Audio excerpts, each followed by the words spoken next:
Hello friends, तो आज मैं आपको बताऊंगा इमली की खट्टी मीठी सौंठ चटनी कैसे बनाई जाती है। आप इसको बना के 2 से 3 मंथ तक स्टोर करके भी रख सकते हैं। इसका यूज़ दही बड़ा, चाट पापड़ी, किसी भी चाट में कर सकते हैं। तो चलिए रेसिपी शुरू करते हैं। सबसे पहले यहाँ पे मैंने 200 ग्राम इमली ली है। मैंने बीज वाली इमली का यूज़ किया है। आजकल सीडलेस इमली भी आती है, आप उसका यूज़ भी कर सकते हैं। तो क्या देखिए, 200 ग्राम इमली लेनी है आपने। इसके बाद इसको गर्म पानी में भिगो के रख देना है। कम से कम 10 से 15 मिनट तक आप इसको गर्म पानी में भिगो के रखेंगे। सॉफ्ट हो जाएगी, अच्छी तरह से इसका पल्प आप निकाल सकते हैं। और इस चटनी को थोड़ा सा हेल्दी बनाने के लिए हम इसमें खजूर का यूज़ करेंगे। इनसे बहुत ही बढ़िया टेस्ट आता है। बट आपके पास ना हो तो आप इनको स्किप कर सकते हैं। बट इनको भी मैंने ना देखिए गर्म पानी में भिगो के रख दिया है। कम से कम 25 से 30 मिनट तक आप इनको भी भिगो के रख दीजिए। और के देखिए 15 मिनट तक मैंने इमली को भिगो के रखा था। पानी भी ठंडा हो चुका है और इमली अच्छी तरह से यहाँ पे सॉफ्ट हो चुकी है। तो इस तरह से आप इसको मैश कर लीजिए, अच्छी तरह से मैश करना है। इसके बाद आपने इसको ना एक छन्नी में छान लेना है, ताकि इसमें जो भी पल्प है अच्छी तरह से निकल जाए और जो बीज हैं वो छन्नी में रह जाए।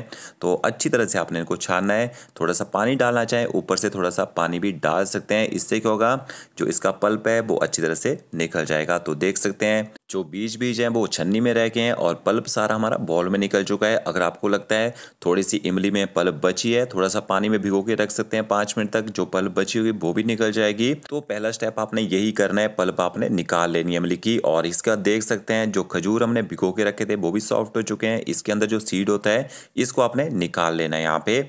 और निकालने के बाद आप इनको ना ग्राइंड कर लीजिएगा, पीस लेना है आपने इनको।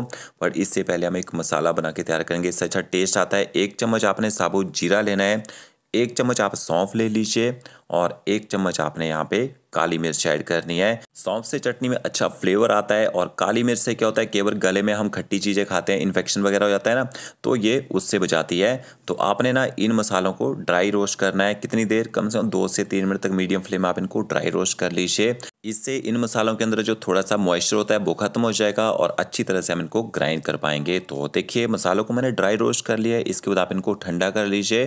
ठंडा करके आपने इनको ग्राइंड करना है। तो मिक्सी ग्राइंडर जार में डाल के आप इनको ना ग्राइंड कर लीजिए। पाउडर बनाना है आपने, मोटा मोटा नहीं पीसना है, ठीक है। कि देखिए ये हमारा पाउडर तैयार हो चुका है। यूज़ करके देखिएगा इस मसाले का, बहुत अच्छा टेस्ट आएगा। और जो मैंने खजूर रखे थे उनको भी आपने ग्राइंड करना है। अब मैंने पहले खजूर क्यों ग्राइंड नहीं किए, मैंने तो ग्राइंड नहीं किए क्योंकि अगर जार गीला हो जाता फिर सुखाना पड़ता। तो पहले आपने मसाला पीसना है, फिर आप इसमें खजूर पीस लिए थोड़ा सा पानी डाल के।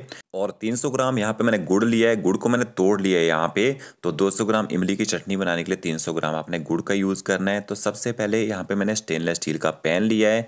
सबसे पहले हम इसमें गुड़ डालेंगे। गुड़ के साथ में आपने पानी ऐड करना है। तो जितना आपने गुड़ लेना है ना उतना ही आप इसमें पानी ऐड कर दीजिए। और गैस की फ्लेम चालू कर देनी है और मीडियम फ्लेम में आपने गुड़ को ना पकाना शुरू कर देना है, ताकि गुड़ जल्दी से यहाँ पे मेल्ट हो जाए। और साथ में यहाँ पे मैं थोड़ी सी चीनी का यूज़ कर रहा हूँ। अगर आप चीनी नहीं खाते हैं तो गुड़ का यूज़ थोड़ा सा बढ़ा सकते हैं। 300 ग्राम की जगह 400 ग्राम गुड़ डाल सकते हैं आप चटनी को बनाने के लिए।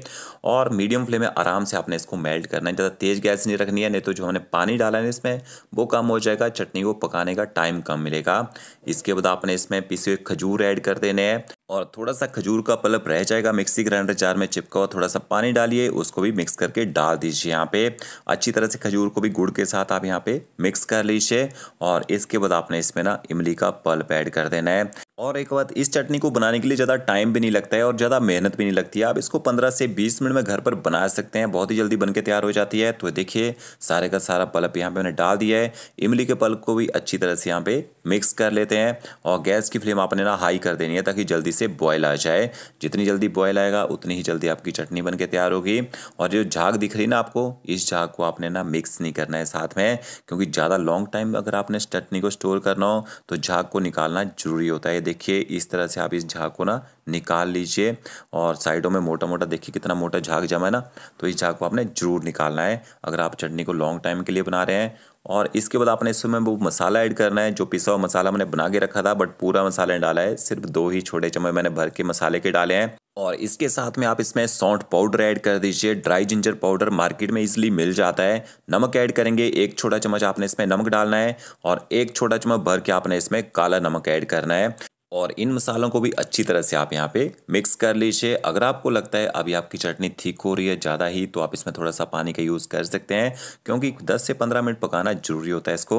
और अच्छा कलर देने के लिए आप इसमें ना कश्मीरी लाल मिर्च पाउडर ऐड कर दीजिए।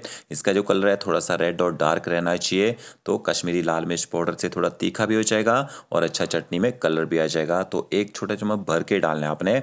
ये देखिए थोड़ा सा मैंने कश्मीरी लाल मिर्च पाउडर इसमें और ऐड किया है। अच्छी तरह से इसको मिक्स कर लेते हैं।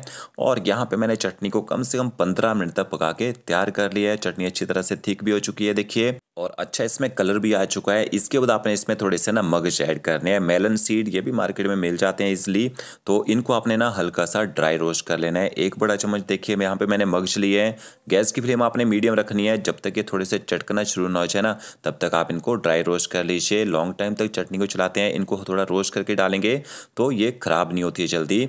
और देख सकते हैं कि यहाँ पे मैंने मगज भी डाल दिए हैं इसमें, और इनको भी अच्छी तरह से मिक्स कर लीजिए। तो ये हमारी चाट वाली जो चटनी है तैयार हो चुकी है। आप इसको ठंडा करके किसी कांच के जार में फ्रिज में स्टोर करके रख सकते हैं, 1 से 2 मंथ तक ये ख़राब भी नहीं होती है। तो फ्रेंड्स आपको मेरा वीडियो अच्छा लगेगा, लाइक शेयर कमेंट जरूर कीजिएगा। ओके फ्रेंड्स, मिलते अगली नई वीडियो के साथ। Thank you.